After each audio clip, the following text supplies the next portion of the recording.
بسم الله الرحمن الرحيم الحمد لله رب العالمين وصلى الله وسلم وبارك على المبعوث رحمة للعالمين نبينا محمد وعلى آله وصحبه أجمعين أما بعد السلام عليكم ورحمة الله وبركاته. And we continue in the books that deal with the food.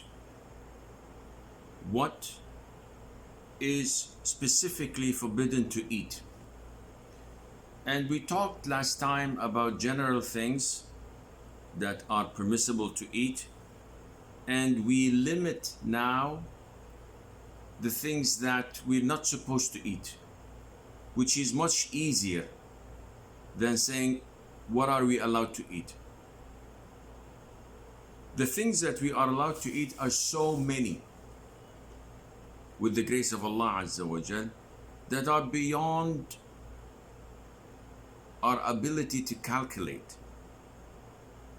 because everything that Allah has created is halal to us, and what is haram is very limited. So when a non-Muslim asks you, what can Muslim eat? The easiest answer would be everything except what Allah has prohibited. That's it. But if you're going to mention just the fruits, there are hundreds of them, and it would take you ages.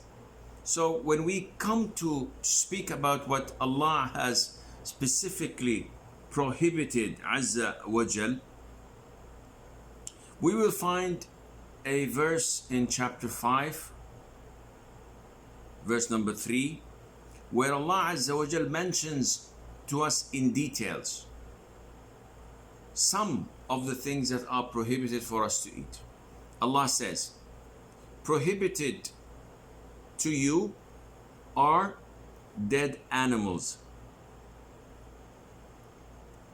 blood, the flesh of swine, and that which has been dedicated to other than Allah, and those animals killed by strangling, or by a violent blow, or by a headlong fall, or by the gorging of horns, and those from which a wild animal has eaten except what you are able to slaughter before its death, and those which are sacrificed on stone altars.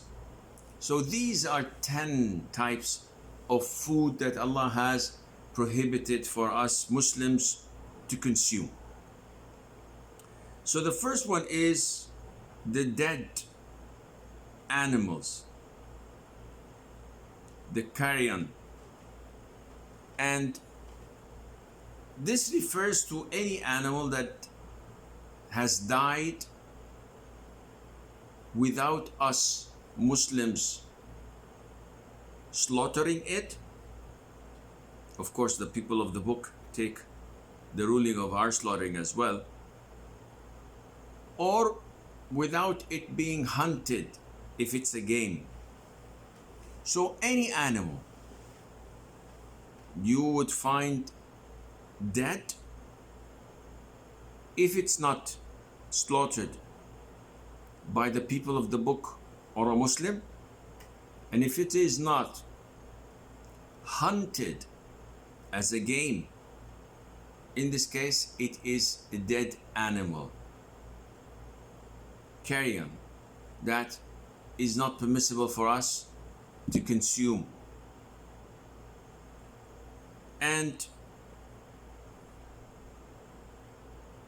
this is the general rule and trend, except for two types, and that is seafood and the locust. So the Prophet himself ﷺ said to us, it was made permissible for us two types of dead and two types of blood. So the dead he mentioned to us seafood and the locust. we know that that fishing is permissible, and that is when we throw our nets, when we throw our hooks, and we fish a fish. There's no problem in that.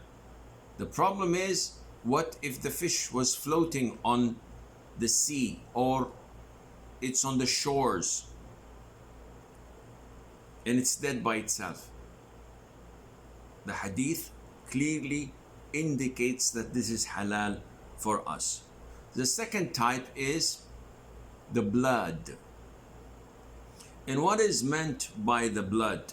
This refers to spilled blood, blood that comes out of an animal. Allah Azza wa Jal says in the Quran, I do not find anything forbidden to eat unless it be carrion or blood poured forth. And lots of the people may know and may not know that there are people, there are nations, there are tribes, such in Mongolia and elsewhere, where they slaughter the goat or the ram or any animal they want to eat, and they collect the blood in a vessel, and they either cook it or drink it or do whatever they want with it. This is totally haram. It's najis. It's prohibited in Islam. And this, of course, excludes two things, as mentioned in the hadith earlier, and that is the liver and the spleen. These two are internal organs of an animal, yet they consist entirely of blood. Nevertheless, the Prophet said that these are halal for us to consume. Now, a lot of the Muslims get confused sometimes. So when they eat steak and they cut it, they find that there is light blood coming out of it, and they can see traces on their plates. So they ask, does this render our food haram? The answer is no. What is haram? It was what gushes from the slaughtered animal, and this is najis. What remains in the veins, what remains in the meat itself, when it's cooked, when it's cut and comes out, this does not impact it, this does not affect it. It is pure and it is halal to consume. Number 3, the flesh of swine, and anything that is from a swine is haram, whether it is its flesh, its milk, and the majority of scholars would consider it to be haram as well to use its lard and other things, because this is part of the meat itself. So a swine, a pig, a pork, all of this is haram, and it is prohibited for the Muslims to consume. Reasons? Many scientists have proven that it is one of the most dangerous meat to consume, and there are so many illnesses in it. As Muslims, we don't even have to look into such evidences, because it's simply mentioned in the Quran, and the Prophet has mentioned it, alayhi as-salatu was-salam. Number 4, that which has been dedicated to other than Allah. So if an animal was dedicated to other than Allah, it was slaughtered for Jesus Christ, it was slaughtered for Prophet Muhammad alayhi salatu wasalam, it was slaughtered for the jinn. There are practices that people may do without noticing, maybe they do, but it's in the back of their minds.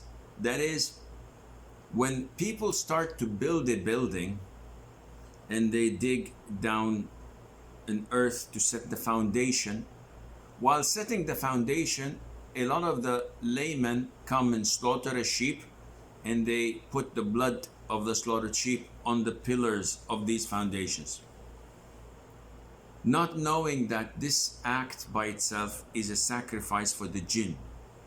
The people do this so that the jinn would not infest, not haunt this house, not harm the people who are to live in this house. And all of this is major shirk, because slaughtering can only be to Allah Azza wa Jal, for the sake of Allah. So if someone says that I'm slaughtering for the sake of the Prophet Muhammad alayhi salatu wasalam, and he says Bismi Muhammad, or for the sake of Jesus Christ, peace be upon him, all of this is shirk.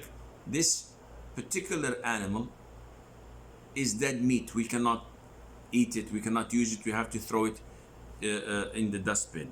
Or better more, we can feed it to the dogs and to the beasts, but not suitable for human consumption.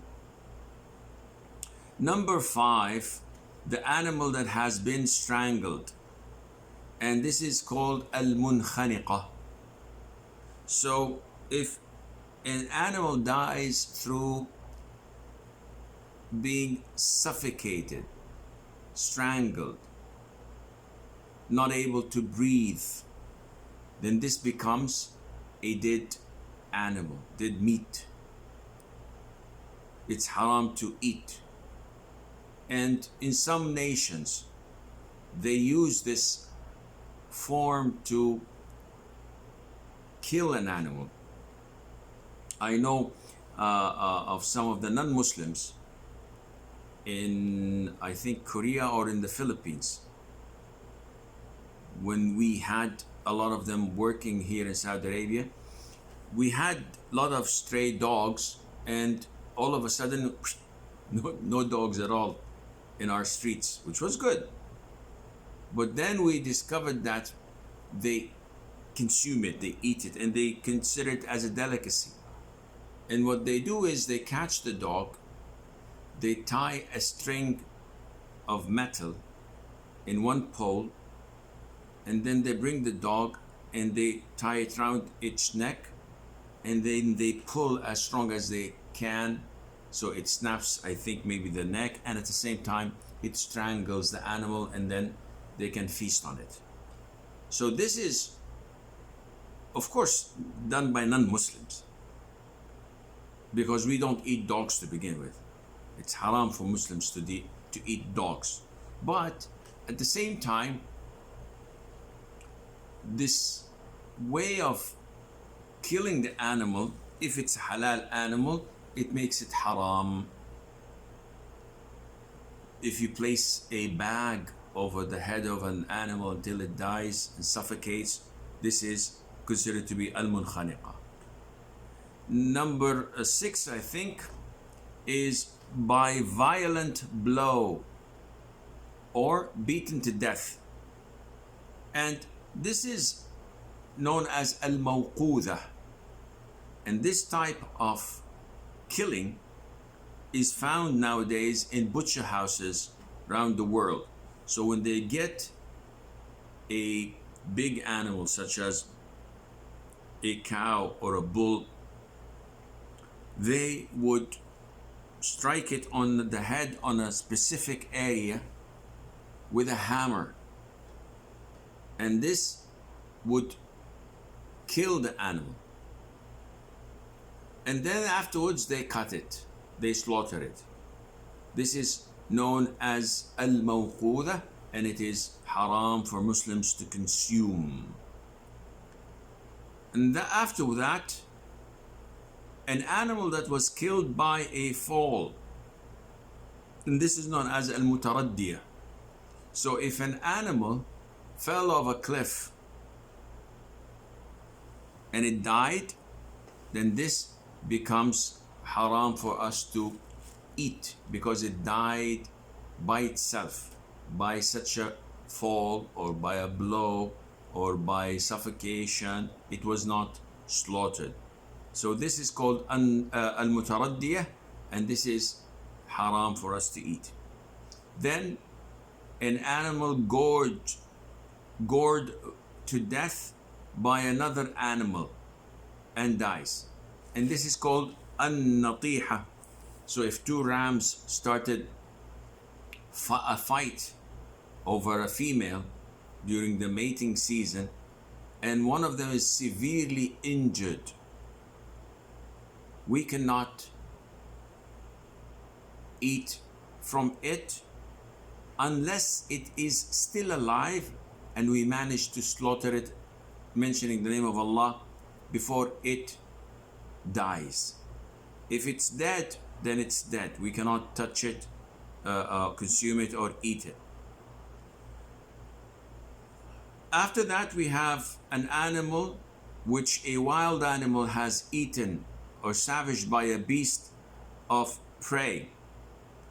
So we are at the wild, we see a herd of zebras, and then we see one wild cat, a lion, a leopard, attacking it, consuming some of it, or just killing it and running away when it saw us. Can we eat this zebra? The answer is no. This is prohibited because it was not slaughtered. Unless, of course, if we come and find that there is life in it still, then we can slaughter it and we can eat it. And this is mentioned in the Quran, وَمَا أَكَلَ السَّبُعُ. And I think finally, or the number 10, animals which are sacrificed on stone altars. So what's the difference between this and number 4, which is animals that has been dedicated to other than Allah? It seems to me that animals dedicated to other than Allah can be slaughtered anywhere by mentioning other than Allah's name. So if you say, in the name of freedom, in the name of solidarity, I slaughtered this sheep in the name of unity of our country, in the name of Jesus Christ, in the name of Muhammad alayhi salatu wasalam, in the name of so and so, this becomes dead meat. But animals that are slaughtered as a form of sacrifice or at stone altars, even if you mention the name of Allah Azza wa Jal, it becomes haram, because the area itself is where people offer their sacrifice to such gods, and being there with them and doing their action renders your meat that you had slaughtered of this animal haram as well. In Sahih Imam Muslim, a man came to the Prophet ﷺ, and he said, "O Prophet of Allah, I vowed, I made a pledge to slaughter a camel in the area known as Buwana." So the Prophet asked him ﷺ 2 questions. So the Prophet said to him, "Is there any idol that is being worshipped?" The man said, "No." The significance of such a question is that if there is an idol, if you slaughter there, the vast majority would only think that you are slaughtering for their idol, and hence this is haram. So this is the difference that seems to me, and Allah Azza wa Jal knows best. So this is type number 1 of the things that Allah has prohibited upon us. Type number 2, as per the book, food or drink that are harmful. These are haram. So you cannot consume poison, you cannot consume wine or any type of intoxicants or narcotic drugs, because Allah says in the Quran, do not with your own hands throw yourselves in ruin. وَلَا تُلْقُوا بِأَيْدِيكُمْ إِلَى التَّهْلُكَةِ. And Allah also says, do not kill yourselves. وَلَا تَقْتُلُوا أَنفُسَكُمْ. So killing yourself, harming yourself is prohibited in Islam. There isn't any such thing as I'm free, I can do whatever I want. No, you're not. You can't. If you want to commit suicide, it's your body, but you are not entitled or permitted to do so. In this life, we'll throw you in jail. In the hereafter, you'll go to hell. So there isn't anything as such, I'm free. In other countries, their ceiling of freedom is pretty high, but your freedom ends when it intrudes and trespasses on my own freedom. So you want to take off your clothes? Be my guest. Do that in the vicinity of your own home. If you do it in public, you are intruding and transgressing and trespassing over my own freedom, because I'm free not to see such heinous sceneries. So you cannot harm yourself by consuming such haram substances. Number 3, it's forbidden to eat any part cut from a living animal. So yes, we have halal animals such as sheep, cows, and camels. If someone does not slaughter these animals, rather he amputates a part of it, saying Bismillah, does it become halal, that organ that he has amputated? The answer is no. And this is done to some animals, like sheep, for example, when they have big tails with lots of fat in it, so they cut it off.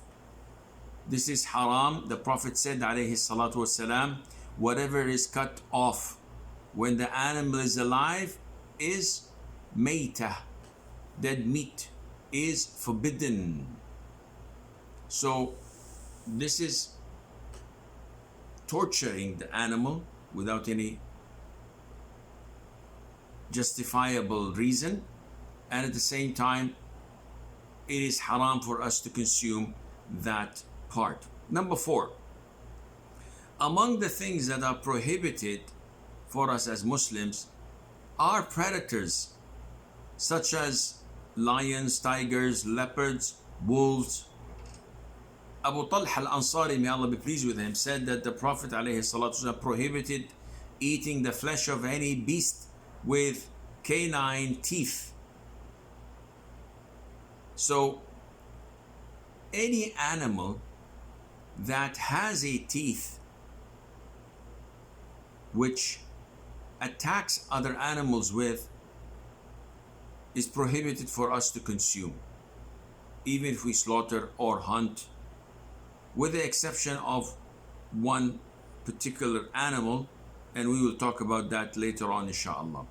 So foxes, wolves, lions, leopards, tigers, all of these are prohibited for us. Dogs, cats are prohibited for us to consume their meat, and it's dead meat and it's najis, it's impure. Similarly, number 5, birds which catch their prey with their claws, mikhlab. So predator birds such as eagles, falcons, kites, owls, all of these are prohibited for us to hunt and to eat. Well, actually hunting is okay, but it's not for eating. So you may hunt it to use it while alive in catching other prey, like in the case of eagles, maybe falcons. They're trained to be hunters, like hounds that go and fish. So in such cases, yeah, this can be accepted, but eating them is definitely out of the question. Number 6, scavenger birds such as vultures, ravens, and crows, because they feed on what is unwholesome. And also they have claws of their own as well. Some of these were instructed, we are instructed by the Sharia laws to kill, such as the crows. And crows, some scholars said that this is only for a specific type of crows, and others said no, it's every type of crows. So some said the crows that are totally black with white lines around their neck, maybe, or feet, something, these are to be killed. And it seems that they should all be killed because the crows that are scavengers and eat dead meat, we see them in the streets where I come from, and sometimes they may attack people when they see something glittering or just for the sake of fun. And also the crows that feed only on vegetation, which we usually find in farms, and that's why we have scarecrows, where they erect something that would make the crows afraid of coming in. And these also destroy crops and destroy the hard work of farmers. So it seems that both should be killed, and Allah knows best. Either way, they cannot be consumed. We cannot consume their meat. Number 7, any animal we are recommended to kill, such as snakes, scorpions, mice, and kite. The Prophet ﷺ, 5 harmful animals may be killed even in the haram. And he mentioned the crow, the kite, the scorpion, the mouse, and the predatory dog. So these animals, we are instructed in Sharia to kill them. Hence, we cannot eat them. So the rule is, anything that we're ordered to kill, generally speaking, we cannot eat.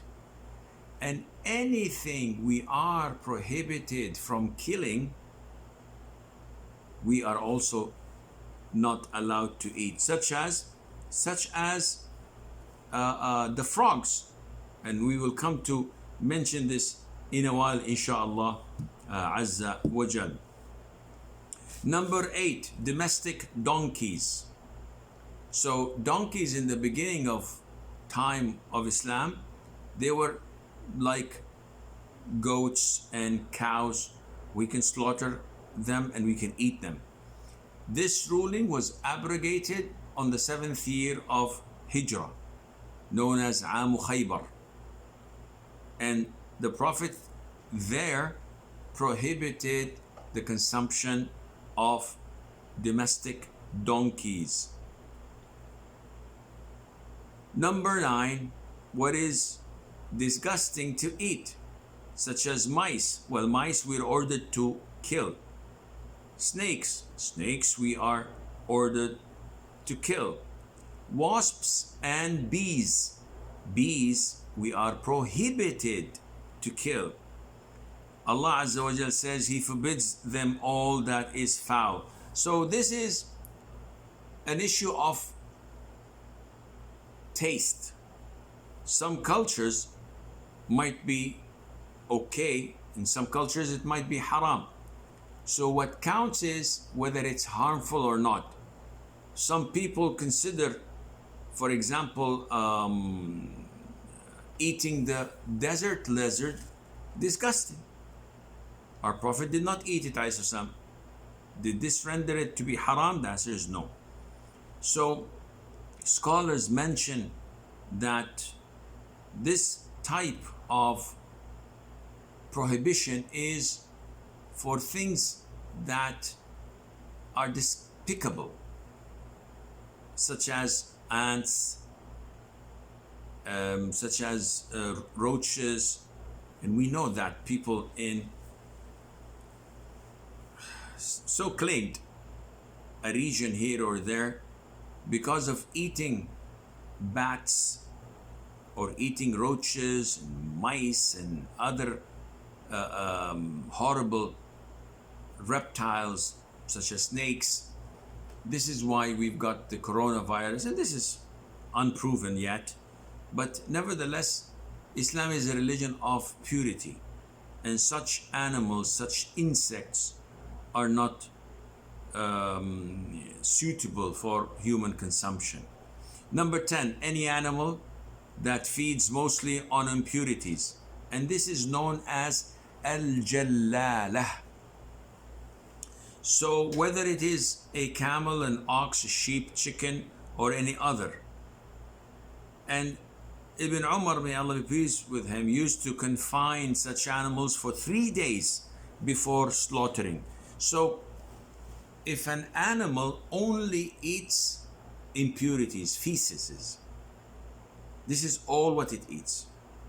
This, some scholars say, consider it to be haram to consume. So we cannot slaughter it, and if we slaughter it, it's dead meat. Why? Because they say its consumption is entirely over impurities. Other scholars say, no, we have to look whether the impurities affected and impacted that animal. So the milk becomes impure, the meat becomes stinking and disgusting that you cannot eat, then it becomes haram. But the vast majority of chicken would eat feces. This is not their entire diet, but it is included in their diet. So it seems that only if the entire diet of such an animal was from impure, filthy things, and that it is affected and impacted the color, the milk, the meat of such an animal, which would render it to be haram, and Allah Azza wa Jal knows best. Okay, what about when there is no ruling given? So we see a raccoon, for example. I don't know what raccoons eat. We see chipmunks. What is the ruling on such animals? Well, if this animal does not fall under the guidelines, the general guidelines of the 10 types we've mentioned, which are haram to consume, such as being canine, such as being among the things we were ordered to kill or not to kill, etc. If it does not fall under these general guidelines, the Quran says it is He who created for you all that is on earth. It falls under the general guidance of it becoming halal. So the default is it's halal. Abu Darda, may Allah be pleased with him, said that the Prophet ﷺ said, whenever Allah has permitted in His book,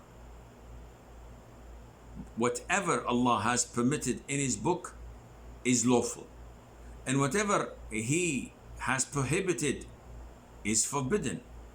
What He has not mentioned is left to you.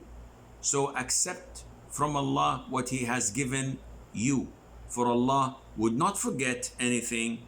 He then recited the verse that says, never does your Lord forget anything. وَمَا كَانَ رَبُّكَ نَسِيًّا. And this is why it is an issue of dispute whether crocodiles and alligators are haram or not. Some scholars say it is haram because it has teeth. I don't know if they can call it canine or not, that attacks prey with and eats them. Others say no, it is part of seafood and sea creatures.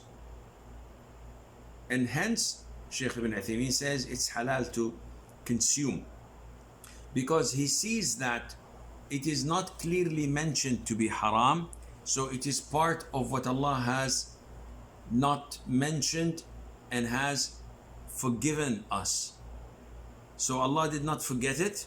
We would accept what Allah has given us. So this is one of the ways of looking at issues of dispute, and Allah Azza wa Jal knows best. And also it's mentioned that uncooked onions or garlic that give bad breath are prohibited when a person is going to prayer. So actually they're not prohibited, they're halal all the way. But if a person consumes it, then going to the masjid for him would be prohibited, because this would offend worshippers, and it's also would offend the angels, as we were told in the authentic hadith of the Prophet alayhi salatu wassalam. We move on to animal slaughter. And Muslims are not allowed to eat anything. Everything has to be done through a procedure. So it's not any meat that we can eat. And this wraps nicely. It's not any meat that we can eat. And the meat we can eat, it has to be processed in a specific way. It has to be slaughtered. And the one who slaughters it has to have specific characteristics. And the tool he uses must be also following the procedures. So in Islam, it is governed. And this is only when it comes to meat. So any veg food, you have no problem with that. Whether the person cooking it is a Hindu or a Sikh or a Buddhist, it's a veg food, no problem. You can eat it. So the one who plucks it from the tree is an atheist, no problem. It does not impact the food. The one who cooks meat also does not impact the food. So if the chef is a Buddhist or an atheist, agnostic, without any religion, if he's cooking halal meat, his cooking is permissible. What is not permissible is how you got this meat. So was it slaughtered? Who was it slaughtered by? How it was slaughtered, etc. So when we come to animal slaughter, it has to be done in a specific fashion. You cannot just slash the animal and make it bleed from all parts of bodies, then you eat it. This is dead meat. Carry on. Haram. So these conditions or ways of us to consume an animal is: one, to slaughter it. That is by cutting the throat and the jugular veins. And this is done by the usual saying Bismillah Allahu Akbar, and you slaughter the neck of the animal. Number two is known in Arabic Anahar. And Anahar means the neck and the upper chest area. This is called Anahar. You can't see it because of the beard. Alhamdulillah. And this is usually done with camels. You know, camels have long necks, and then their neck is connected with the chest. This area here, a specific area, the way of slaughtering such animals is to tie its front leg, one of them, and we say Bismillah, Allah Akbar, and we stab the animal in this area. This is for camels, Nahar, and this would make it die swiftly and quickly, while most of the blood in the body would come out gushing like a fountain. And the third way that is halal to kill an animal is when the animal is either wild or it is uncontrollable. So we will talk about the wild animal when we speak about hunting. But for example, if we have a camel that is uncontrollable, attacking everyone, an animal on steroids, so strong, so powerful, hitting and running and biting, and well, there is a hadith which was reported by Rafi' ibn Khadij, may Allah be pleased with him, which he said, a camel went wild, but a man hit him with an arrow which restricted his movement. The Prophet ﷺ said, some of these domestic animals run wild like beasts. If any of yours gets wild, do the same as you have seen. So the man did not slaughter the camel, he hunted it down. So if I have a sheep in my barn and I take my 6-gauge shotgun and I shoot it and it dies, can I eat it? The answer is no, because this is to be slaughtered, not to be hunted down. But if, for example, I unfortunately get a cow falling into a well or into a ditch, and we cannot get it out of there, and definitely we cannot slaughter it, in this case we say Bismillah and we try to cut it into pieces and take it, and this would become halal because we are killing it in this way so that we can take its body out of the well and at the same time not waste the meat. So it has the same ruling of this wild camel that ran away and became on steroids, attacking and hitting others. So conditions for proper slaughtering. I think we will stop here inshallah, and okay, and try to finish the rest next week, which is Monday, and we will take as many questions as we can. We have very little questions, or very few, maybe 10. So hopefully the admins would send us for next week much more, so that we may divide the extra class which was supposed to be dedicated for questions. Maybe we divide it into half after the session and half after the second session. Zaid says, why an adulterer who was previously married is stoned to death? So maybe what Zaid is saying is, I understand that if a person is married and he commits adultery, that he should be stoned to death. I understand this. But if a person is a widow or he's divorced, why would he be stoned to death? Why not being flogged 100 lashes like any fornicator? Because he doesn't have a wife.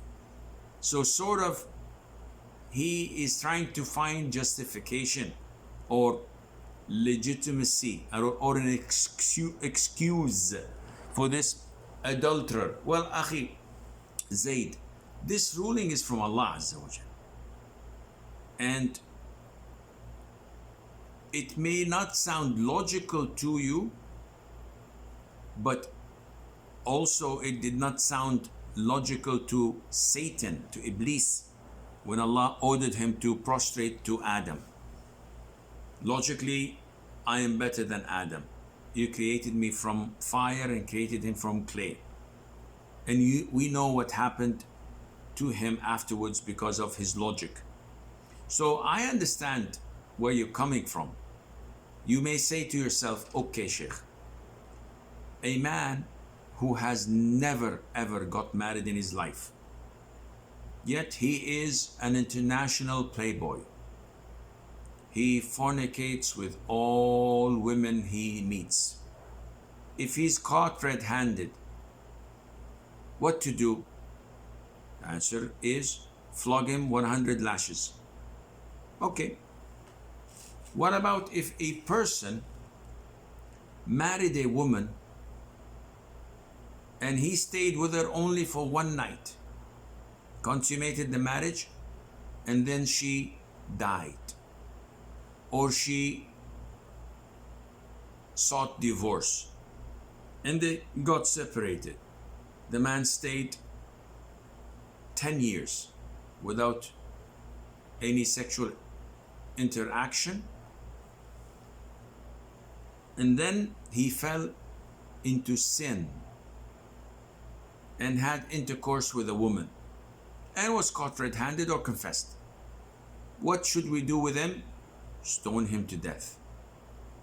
So your question is it fair an international playboy who had sexual encounter with thousands of women and only being flogged 100 lashes, while this poor man only had a single night with a wife who either died or separated from him, and after 10 years he fell into haram relationship and was caught? We execute him? The answer is yes. Some scholars say that the difference is that a person who was not married, all of his sexual encounters did not fulfill the emptiness in his soul, and it was all relationships that had no legitimacy. While a person who got married in a halal way and had intercourse with his halal wife, he tasted the meaning of marriage, and hence opting for haram like the one he did is a major sin that can only be cleansed by execution. This may sound logical and it may not. Either way, this is the Sharia law that has to be followed. Isa says, can you help me with this question? One of my friends said it is allowed in other schools of thought for a woman, who got married previously and wants to remarry. She does not need a guardian because according to the Prophet ﷺ, it's not valid without a guardian. Please help.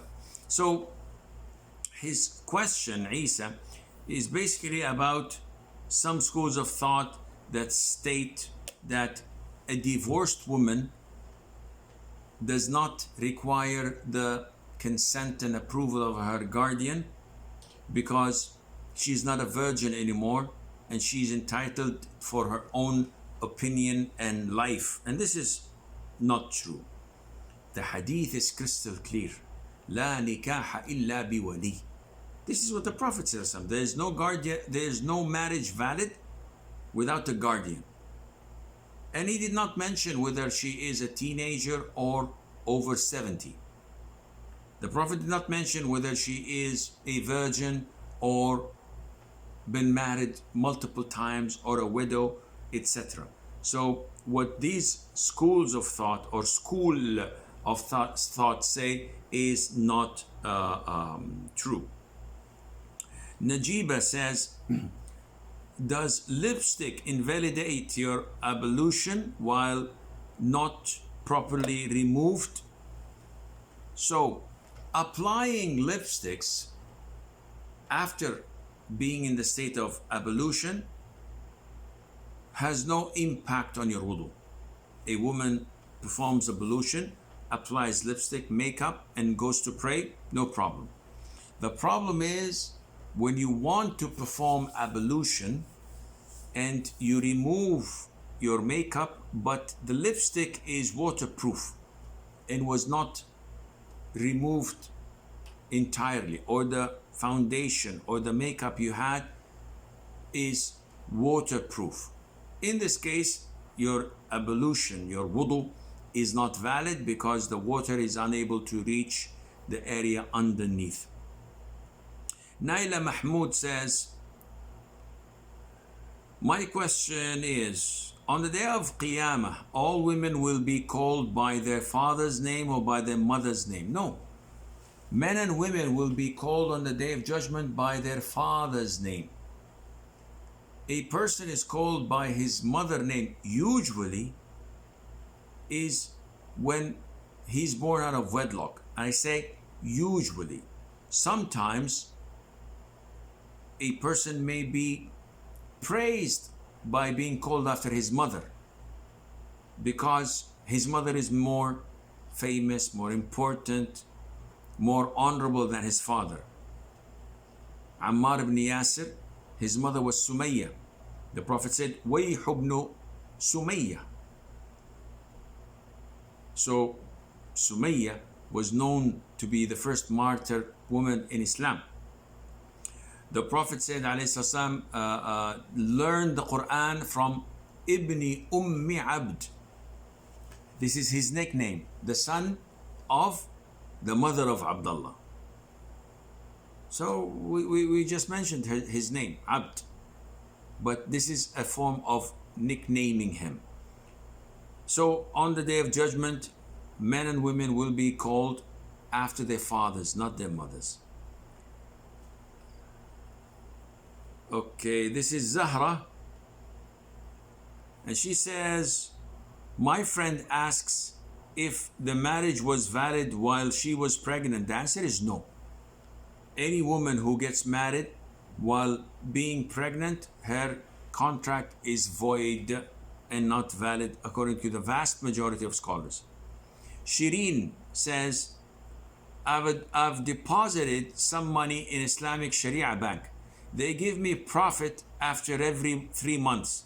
So my question is, am I allowed to use this money for my daily livelihood or pay zakat with that money and do charity? The answer is yes. If this is a real Islamic bank with a Sharia board overlooking and governing its transaction, the answer is yes, you can use that, inshallah. Zinat Zinat says, can a person in his lifetime give his whole property fi sabilillah? The answer is yes. I'm alive and I have my wealth in front of me, $1 million. I've got children, I've got my wife, got my family, and I decide to give the whole $1 million to charity, to Islamic satellite channels that propagate Islam, to building masjids, orphanages, wells where people drink water from. My entire wealth. This is permissible because I'm still alive and earning. Abu Bakr, may Allah be pleased with him, gave all of his wealth 3 times in his lifetime to the Prophet ﷺ. Umar gave half of it. But is it the best scenario? The answer is not necessarily. If this would introduce hardship to your family and make them needy to people, in this case, no, this is not a good thing to do. And there's a difference between giving it during your lifetime and writing a will to be executed after your death. Such a will is invalid because you are only entitled to give 1/3 of your wealth and not more than that. Zaid says, I'm asking about how one should cope with the innovation, someone who interprets Allah's book and Sunnah of the Prophet ﷺ with enough little knowledge and lack of qualification. I don't understand the question, Zaid, but if there is a person, an individual, who does this with little knowledge and qualification, he should be forced by the authorities not to speak. Knowledge is like medicine.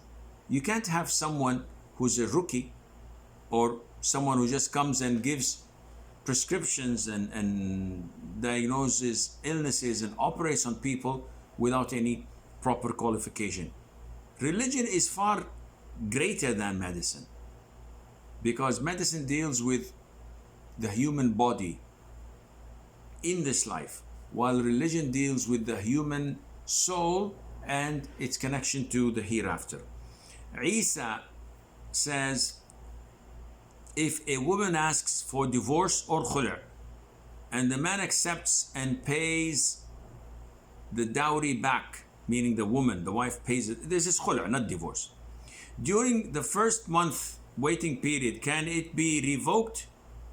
And if they want to go back together, the answer is no. Once the money is received and the khul' is granted, they cannot revoke this.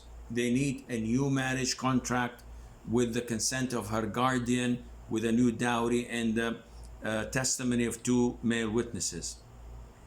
Samina says, is it permissible in our deen to position or to poison the street animals or to trap and throw them in the desert? This depends on the harm one gets from such animals. So for example, if I have a house where I raise or keep chicken, and every night I get cats, wild cats coming, attacking the chicken, killing them and eating them. I tried my best to build fences, etc. It's not working. So the only option is to kill the cats, no problem. This is totally halal because anything that is harmful can be killed, but you try your level best not to torture the animal. So if you catch a mouse, for example, in a trap, you can't drown the mouse to kill it. You have to actually kill it, shoot it in the head, slaughter it, do something that is swift and lethal rather than torturing that animal. And finally, Farzana says, someone who married at the time of not praying was superstitious, knew minor shirk, but now he prays regularly. Is the marriage valid? As long as when he got married, he was known to be Muslim, he claimed to be Muslim, all around him knew him as a Muslim, and it was never brought up to court to prove that he was an apostate or a mushrik or a non-Muslim. This means that his marriage was valid, inshallah, and Allah Azza wa Jal knows best. And this is all the time we have. Until we meet next time, I leave you fi amanillah. Wassalamu alaikum wa rahmatullahi wa barakatuh.